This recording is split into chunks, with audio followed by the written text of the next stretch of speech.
الأديب الكبير والفيلسوف الخطير والاجتماعي الزمهرير يوسف زيدان، كما نعرف أن له آراء صادمة جدا. فهو صاحب مقولة أن صلاح الدين الأيوبي هو من أحقر الشخصيات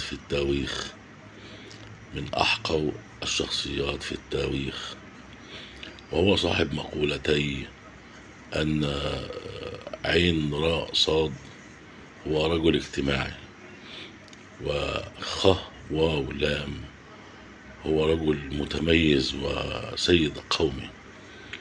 فأنا أقول له: ماذا لو ادعى عليك أحدا دون بينة أنك أحقر شخصية في التاريخ المصري؟ وماذا لو ادعى عليك أحد أنك عين راء صاد أو خ واو لام؟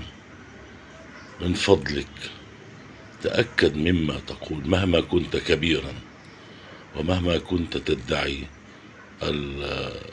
العلم، أنت مجرد رجل حكاء.